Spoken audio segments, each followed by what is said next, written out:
예, 오늘의 시황 브리핑 시작하겠습니다. 트럼프의 어떤 오락가락하는 발언이 있었는데, 특히 1년 후에도 고관세 받게 되면 완전한 승리다 이런 발언까지 나오면서 좀 불안함이 있긴 했습니다. 그렇지만 미중 간의 어떤 대화가 오고 가고 있다라는 점은 사실인 것으로 해석이 되면서 투자들이 좀 안도하는 그런 계기가 됐고요. 그리고 또 알파벳 실적 이후에 빅테크주들이 좀 안도하는 분위기, 그리고 테슬라가 급등하면서 이제 빅테크가 아주 강하게 올라갔습니다. 반면에 이제 중소형주는 좀 주춤해서 미국에서도 업종별 차이가 좀 많이 나는 이제 그런 모습을 보였고요. 국채금리 내려가고 달러는 올라갔고, 최근에 금융시장 불안한 거는 금리가 내려가고 달러 인덱스도 내려가고, 금리 올라가고 달러 내려가고 이런 거였잖아요. 그러니까 이런 우려도 조금은 진정이 되는 그런 모습을 보였습니다.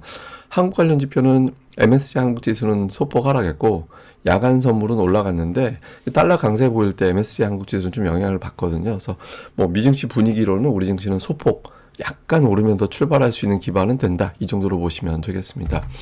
우선 미증시는 다우지수는 거의 제자리였고, S&P 500보다 나스닥이 더 많이 올라가고, 이거는 이제 빅테크가 상승을 주도했다라는 것을 보여주는 거죠. 근데 전반적인 분위기는 아주 좋다라고 보기는 어려웠어요. 그러니까 예를 들어서 임의 소비재, 필수 소비재 이런 것들이 서로 엇갈리는 그런 모습을 보인 데다가, 임의 소비재 지수가 2% 정도 올라갔잖아요. 근데 테슬라가 이날 9.8% 올랐거든요. 그러니까 테슬라가 그 정도 올라갔으면 저 지표가 훨씬 더 올라가야 되는데, 저 업종이 그렇게까지 올라가지는 않았잖아요. 그러니까 업종 내에서도 종목별 차이가 좀 많이 났다. 그래서 오늘은 미증시가 전반적으로 분위기가 좋았다라기보다는 몇몇 종목군들이 지수를 끌어올렸구나 정도로 보는 게 합리적일 겁니다. 이슈들을 좀 정리해보면, 트럼프의 발언부터 좀 봐야 될 것 같은데, 시진핑이 전화를 걸어왔다. 그래서 이제 관세 이야기를 했다. 그런 이야기를 좀 트럼프가 했고요. 그리고 향후 3, 4주 이내에 무역 관련된 많은 거래가 발표될 거다. 한 200개 정도, 몇백 개 발표될 거다. 이렇게 언급을 했고요. 근데 좀 문제가 됐던 발언은 1년 후에도 수입품에 대한 관세가 20에서 50% 정도 부과가 된다면 완전한 승리라고 생각한다. 그러니까 이제 미국은, 그러니까 다른 나라 입장에서 삥 뜯기는 건데, 계속 우리가 삥을 뜯을 수 있다라면 완전한 승리라고 생각한다. 그러니까 저 발언이 좀 문제가 됐어요. 그러니까 저게 계속해서 관세를 유지하겠다는 얘기인가, 이렇게 또 해석이 돼서 장 초반에 지수 선물이 좀 밀리기도 하는 그런 요인으로 작동을 하기도 했습니다. 그리고 지난번에 이제 금리 때문에 혹시 쫄아서 관세 유예한 거 아니냐, 그러니까 이런 지적이 있었는데, 자기는 금리 그렇게 신경 쓰지 않았다라고 얘기했는데, 저거 액면 그대로 믿기는 어렵죠. 어쨌든 그런 발언을 했고, 또 오후에는 그 에어포스기 타면서 기자들한테 중국의 조치가 없다면 우리 관세 처리 안 한다. 그러니까 중국이 뭔가 보여줘야 우리가 관세를 처리할 거다. 또 이런 메시지를 하기도 했습니다. 그러니까 신경전 막 벌이기도 하고 하는데, 기본적으로는 기존의 어떤 초강경 메시지만 내던 상황보다는 조금 톤이 다운된 거 아니냐, 이렇게 본 것 같아요. 그래서 제이 해필드 이런 사람은 중국과 협상 공방에 있긴 한데, 관세 우려는 정점에 도달한 것 같다, 이런 어떤 해석을 하기도 했습니다. 물론 이제 부정적인 해석도 제법 많이 있어요. 몇몇 어떤 증권사들은 이런 국면이 생각보다 길게 갈지도 모르겠다. 그러니까 지금 경제에 실질적인 타격이 없다면 트럼프는 관세를 안 내릴 것이고, 이런 국면이 몇 달 동안 지속될 우려도 있다, 이런 주장을 하는 것도 있었습니다. 예, 그리고 이제 소시에테 제네럴 같은 경우는 최근에 이제 이번 주 들어서 증시 반등 나왔잖아요. 근데 아마 숏 커버인 것 같다. 그러니까 일부 영향을 준 것 같다. 제가 이제 계속 지난주 주초부터 말씀드린 게 빅3, 애플, 엔비디아, 테슬라가 주가가 이제 급등을 해야 저런 공매도 세력들이 나 항복했어, 이런 어떤 메시지가 나온 건데, 오늘 보면 일부 그런 조짐도 있긴 했거든요. 그래서 어쨌든 공매도 청산이 맞물리면서 시장이 더 올라왔던 것 같다, 이런 분석도 있었습니다. 근데 이게 좀 트럼프도 그렇고 시장도 그렇고 이런 건 있어요. 그러니까 이게 최근 증권사들이 지수 전망치 하향한 거거든요. 정말 많은 곳이 지수 전망치를 하향했어요. 이게 이제 그래프가 밑으로 내려갔다라는 거는 기존 대비 낮췄다는 얘기잖아요. 그래서 보시면 7,000에서 6,100으로 도이치뱅크 같은 경우는 이제 내려오고, 또 역시 7,000 언저리에서 또 BMO 같은 경우도 6,100까지 낮추고 이렇게 됐죠.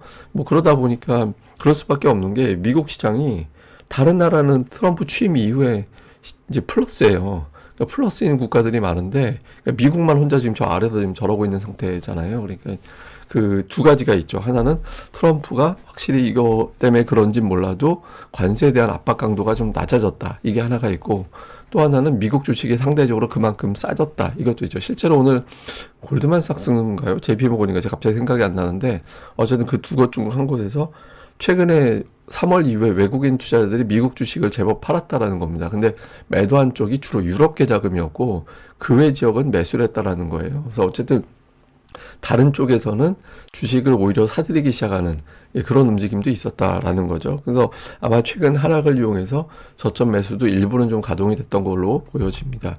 근데 이게 그 투자들이 부담이 있긴 해요. 그러니까 이제 그 특히 이제 트럼프가 반성을 좀 했다 싶은 반성이라고 표현을 한 거 그렇고, 그러니까 2024년, 2025년 이렇게 실적 발표할 때 나오는 단어들을 보면 갑자기 확 올라간 거. 더 진한색, 파란색이 올해의 데이터거든요. 그러니까 작년도 대비 갑자기 확 수치가 올라간 거가 트럼프와 관세잖아요. 그러니까 막 그 실적 얘기하면서 막 트럼프 얘기하고 관세 얘기하고 막 이런 단어가 많이 들어간다라는 거는 지금은 트럼프하고 관세가 부정적인 메시지거든요.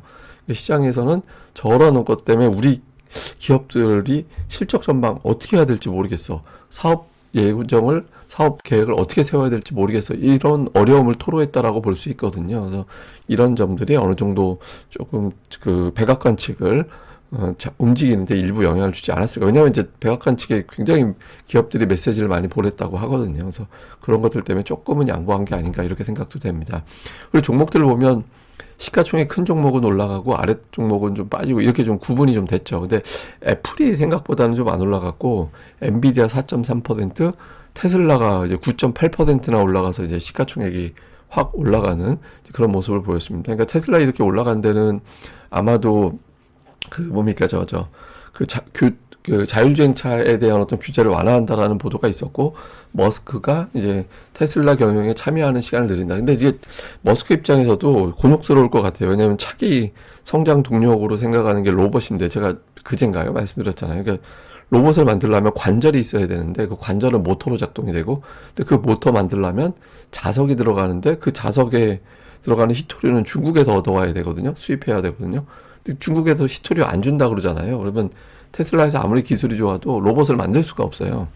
예, 그러니까 아무래도 그런 것들에 대한 좀 부담 이런 것들이 있을 거니까 머스크가 이제 정치적인 발언보다는 경제적인 어떤 이제 자기 본분에 조금 더 열중할 가능성이 있지 않을까 이렇게 본 것 같습니다. 다만 이제 지금 테슬라의 주가는 고비점에 도달했어요.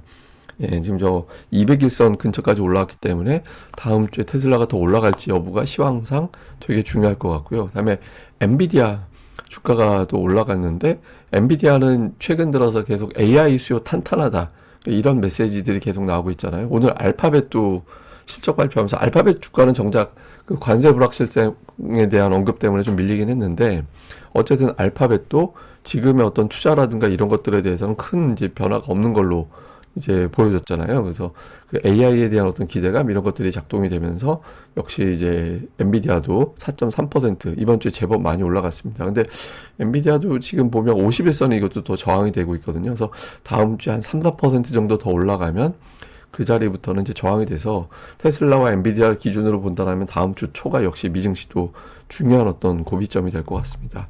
그리고 다행스러운 건 이제 금리가 예, 이제 빠지고 있죠. 이제 금리가 내려가는 이유가 뭐가 되느냐에 따라서 더 다르긴 한데 지금은 금리 빠지는 건 미국의 채권조차도 싫어 이런 분위기였는데 지금 오늘은 달러 올라가고 금리 빠지고 주식도 올라갔거든요. 그러니까 미국의 3대 자산, 그러니까 주식, 채권, 다음에 뭡니까 그 달러 이것들에 대한 어떤 긍정적인 평가로 돌아섰다라는 것이라 지금 이제 국채금리 빠진 거에 대해서 이제 긍정적인 메시지로 시장에서는 해석을 한 것 같습니다. 그리고 이런 데는 또 하나 영향 준 게 4월 미시건대 소비자 심리지수가 나왔는데 이거는 이제 지난번에 나왔어요. 그러니까 잠정치가 나왔던 수치인데 이번에 확정치가 나온 거거든요. 지난번에 나왔던 50.8보다는 올라갔어요. 예, 52.1 그거보다 올라갔는데 다만 이제 3월에 나왔던 57보다는 되게 낮은 수준이죠. 예, 굉장히 지금 낮은 수준의 숫자가 나온 거고, 근데 이게 이제 그 기대 인플레이션 같은 경우는 이것도 마찬가지고 기대 인플레이션도 마찬가지인데 지지하는 정당에 따라서 너무 편차가 커요. 그래서 이제 일부에서는 이 데이터 못 믿겠다. 그러니까 최근에 나오는 심리 지표 같은 경우를 좀 못 믿겠다라고 생각하는 게 이게 지지 정당에 따라 너무 답변이 달라서 저걸 어떻게 봐야 되나 이런 우려가 좀 분석이 있었거든요. 근데 다만 공화당을 지지하는 사람들도 조금씩 보수적으로 바뀌기 시작하고 있습니다. 그러니까 막 인플레이션이 트럼프가 잘 잡아줄 거야 이런 분위기에서 좀 이상하게 돌아가는데 이렇게 생각하는 사람들이 늘어나고 있고, 다음에 지금의 심리 지표도 이거 불안한데라고 느끼는 공화당 지지자들이 늘어나고 있거든요. 그래서 이런 점들도 어느 정도는 영향을 준 걸로 보여집니다. 근데 제가 어제 이 데이터 보여드렸잖아요. 이게 브래드스 스루스트라고, 이거는 이제 뭐냐면 발음이 어려워요. 이거는 되게. 그래서 제가 막 아침에는 이 발음이 유난히 안 되는데, 하여간 이게 이제 우리나라로 치면 ADR 같은 지표인데, 이거 우리나라로 치면 그러니까 상승 종목 수가, 그러니까 하락장에서 상승 종목 수가 급격하게 갑자기 확 늘어나고, 그것도 연속적으로 늘어나면 그게 이제 반전의 어떤 시그널이다. 그러니까 이렇게 보는 건데, 이게 이제 이번에 그 시그널이 나왔다라는 거거든요. 그래서 투자자들이 이거 바닥 친 것 같은데라고 느끼는 것 같아요. 그래서 아마 연속적으로 이번 주 내내 좀 반등이 나왔던 게 아닌가, 반등이 나온 상태에서 또 추가적으로 올라갔던 게 아닌가, 이렇게도 보여집니다.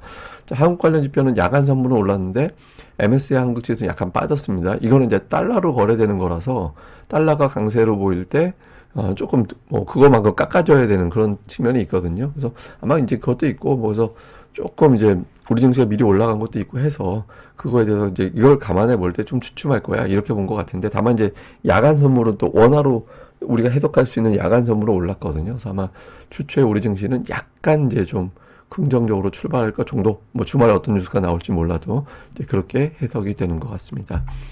자, 미국 협상 논란이 있는데 이거를 신경전으로 해석하는 측면도 있습니다. 그러니까 미중 무역 협상에 대해서 이거는 협상이 이미 진행 중인 것 같고, 또 신경전이다, 그 앞두고 있는 상태에서. 그러니까 중국은 계속 우리 아닌데 왜 자꾸 협상했다고 그래 그러고 있고, 미국은 오늘 아침에도 만났잖아 막 이런 식으로 이야기를 하고 있는데, 제가 보기에는 중국이 사실과 다른 이야기 하는 것 같아요. 근데 대신 이제 중국도 자기네들은 팩트라고 믿는 게, 책임자들이 만난 적이 없고 실무자들이 그냥 오고 가고 하면서 물어본 거 가지고 왜 저렇게까지 오버하지, 이런 식으로 얘기하는 것 같거든요. 근데 어쨌든 접촉 자체는 있는 게 아닌가, 그리고 그 전에 신경전 좀 벌이고 있는 게 아닌가, 이렇게 추정이 되고요. 그리고 빅테크 주가가 회복되고 있다라는 점은 좀 주목을 해볼 만한 사안으로 봐야 될 것 같습니다. 그러니까 이게 이제 상징적인 의미에서 빅테크가 빠졌다, 이게 그런 건 있어요. 그러니까 빅테크를 움직일 정도 자금이라면 큰 자금이 들어와야 된다는 게 하나가 있고, 그러니까 또 하나는 이 종목군들조차 못 간다면, 이런 게 있고요. 그 외에도 이제 예전에 작년도 한참 잘 나갈 때 어떤 얘기가 있었냐면, 이런 메가세븐 종목군들을 살 만큼 다 사서 어떤 운용사도 추가로 매수할 게 별로 없다, 그러니까 비중이, 그런 이야기가 있었거든요. 근데 주가는 빠졌고 매도가 나왔고, 그래서 그만큼 또 공간이 비어서 이제 매수세가 좀 들어갈 수 있는 여지가 생긴 것 같다, 그러니까 이런 해석도 일부는 있습니다. 그리고 이제 우리 증시에서는 관세 뉴스가 좀 톤이 바뀌기 시작하면서 외국인들 매수가 어제 유입이 됐잖아요. 그래서 연속성이 있을 거냐, 그러니까 이거 분위기 봐서는 조금 대량 매도보다는 조금 매수할 것 같기도 한데 봐야겠죠. 그런 과정에서 오늘 미증시에서 반도체와 2차전지, 특히 이제 관세 피해주로 분류가 되는 업종들이 강세를 보였잖아요. 그래서 우리 증시에서도 이런 종목군들이 외국인들의 매수를 받아낼 수 있을지 좀 주목을 해봐야 될 것 같습니다. 예, 그리고 이거는 미국 지수하고 이제 빅테크 앞서 말씀드린 거 연장선인데, 딥시크 이후에 분위기가 좀 달라졌었거든요. 1차적으로. 그러니까 딥시크가 준 충격에서 1차적으로 달라지면서 그때부터 지수보다 빅테크 주가가 더 안 좋기 시작을 했고, 또 해방의 날때 이유를 보면 사실 그때 이유는 경로는 되게 비슷했어요. 경로는 비슷했는데 빠질 때 조금 더 빠지는 그런 모습이 있긴 했죠.